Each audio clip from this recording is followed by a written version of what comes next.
সাপ্তাহিক ছুটির 2 দিন শিশু প্রহরে অমর একুশে বইমেলা থাকে খুদে পাঠকদের দখলে। বাবা মার হাত ধরে গুটি গুটি পায়ে স্টলে ঘুরে বই কেনে তারা। নতুন বইয়ের ঘ্রাণ, সেই সাথে ছবি আঁকা, পাপেট শো সহ নানা আয়োজন তো রয়েছেই।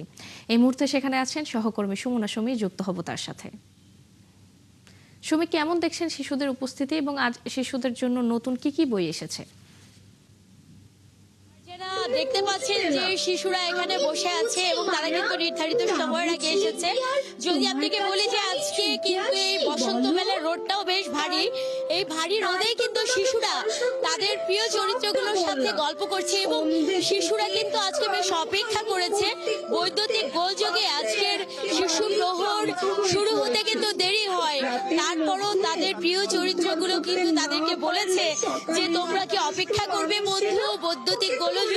তারা কিন্তু অপেক্ষা করতে রাজি হয়েছে এবং আজকে শিশু প্রহর শুরু হয়েছে সুন্দর কিছু কথা নিয়ে।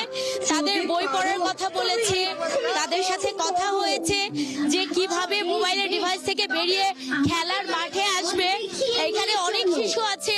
কি দেখছো? আমি যেতে পারবো না গো। কি দেখছো? কেন? ভাল লাগে কি পাপেটে? ভাল লাগে।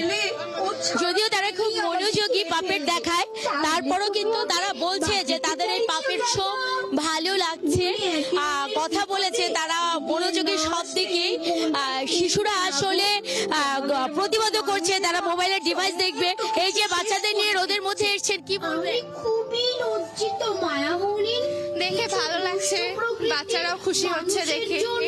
সকল মানুষের বদনাম হয়। তুমি কিচ্ছু চিন্তা করো না। এই দেখতে পাচ্ছেন যে পাপেটদের সাথে সুন্দর করে সময় পার করছে শিশুরা। চললাম। ধন্যবাদ সুমি, আমাদের সাথে যুক্ত হওয়ার জন্য। দর্শক, শিশু প্রহর থেকে যুক্ত হয়েছিলেন সহকর্মী সুমনা সুমি।